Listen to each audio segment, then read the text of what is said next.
Nah, ini nih, ini mohon maaf nih, saya tidak menggurui seorang anggota dewan provinsi di sini. Mau saya omelin Anda nanti. Karena bahwa Kiai Said itu dari sisi ilmu dia sebagai ya muta'alim.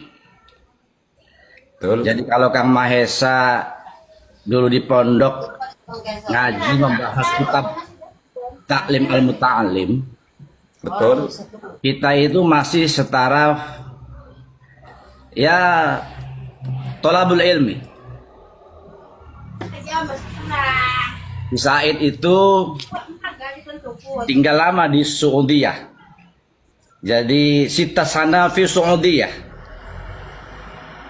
Dia belajar tentang kata bahasa Arab. Kemudian kiai yang mukim di Saudiyah.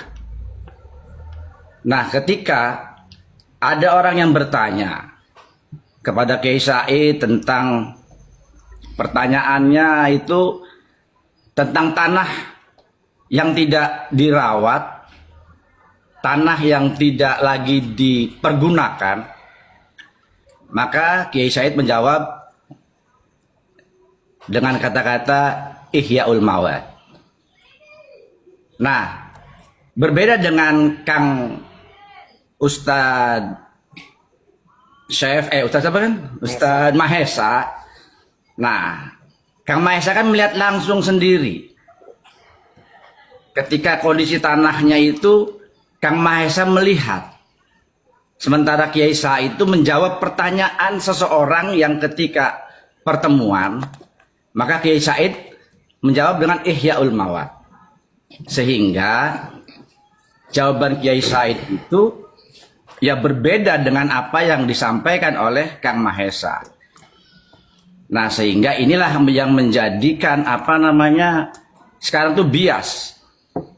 Nah, oleh karena itu ketika masalah itu Kang Mahesa tidak langsung menjudge bahwa ini Kiai Said pembela PSN dan PIK 2. Berbeda karena Kiai Said itu dia menjawab pertanyaan. Berbeda dengan Kang Mahesa yang memang melihat langsung, kemudian Kang Mahesa membaca kitab Ihya'ul Mawad. Sama, saya pun bisa baca kitab itu. Kiai Said lebih lagi karena beliau tinggal di Saudiyah. Sita sana fi Saudiyah. Jadi kalau Kang Mahesa kan sama mungkin membaca kitab yang mana sanadnya juga belum tentu nyambung.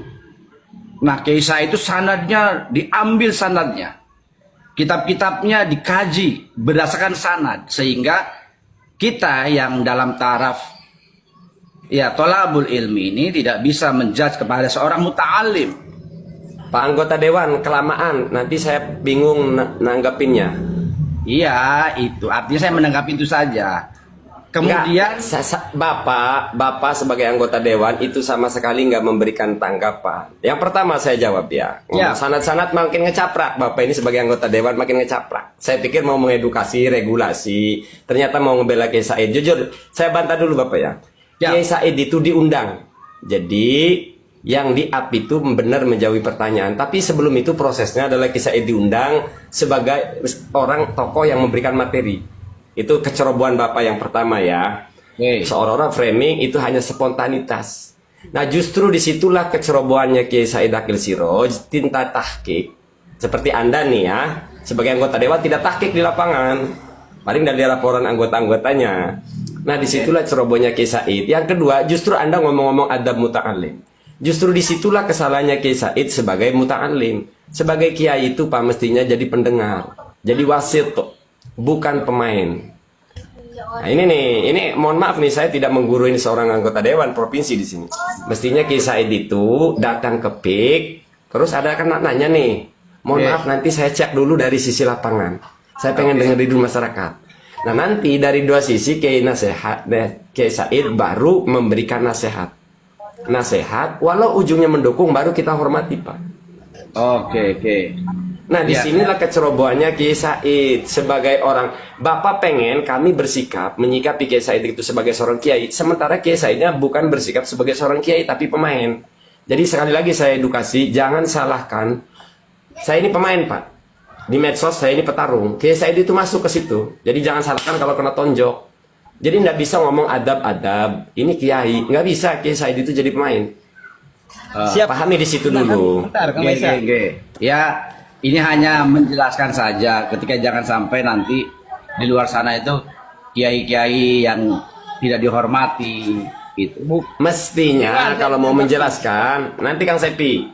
Oke, siap. Mestinya Pak Dewan itu berbicara regulasi, itu lebih bermanfaat di sini posisinya Anda sebagai Pak Dewan. Tapi nanti besok saya datang lagi insya Allah ke gedung Anda. Itu gedung saya juga itu. Mau saya omelin Anda nanti. Karena kalau orasi saya mah barbar Pak Dewan. Iya, jadi marah gitu kok. Mari kita menaikkan Sevi kok. Perlu Anda ketahui Pak anggota Dewan, bagi kami anggota Dewan dan pejabat eksekutif itu bagi kami pengemis suara rakyat. Jadi nggak ada wibawanya di mata Mahesa kalian itu. Pernah ngemis suara rakyat, tidak lebih bagi kami. Anggota Dewan, Bupati, Gubernur, pengemis. Ya. Go lanjut Kang Sevi kok, komen go. Silakan Kang Sepi.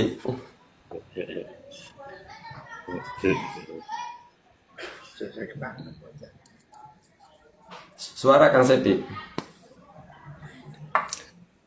Saya ngomong di hadapan anggota Dewan Provinsi langsung nih ya, nggak main belakang-belakang saya. Gue ketemu ya.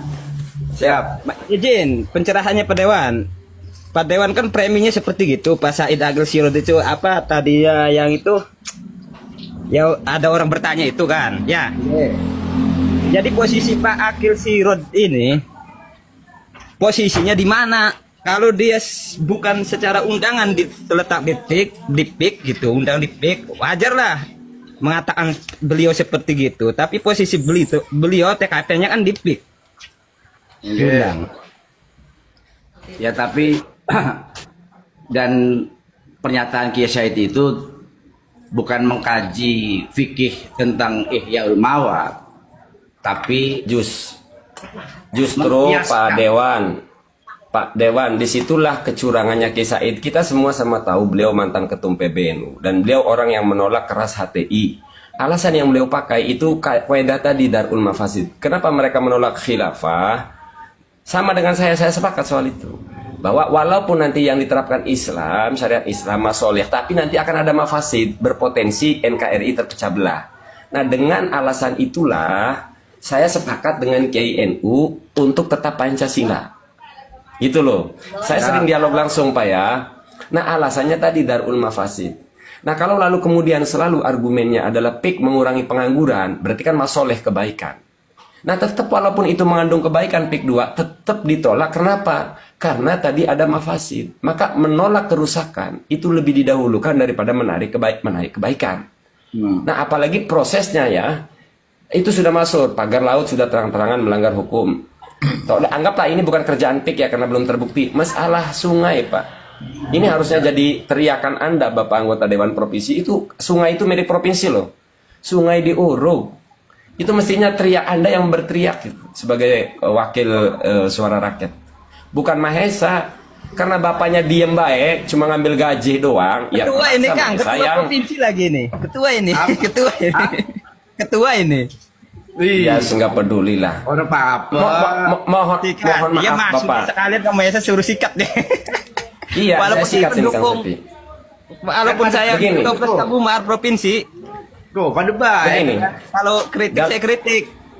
Dalam konteks PIK, saya itu nggak nganggap apa-apa nge-DPRD provinsi, DPR RI, bupati, nggak ketika mereka tidak mewakili kami. Ya bagi kami akhirnya kita hanya memandang mereka itu satu sisi saja. Oh dulu yang kalian pernah ngemis-ngemis suara rakyat itu.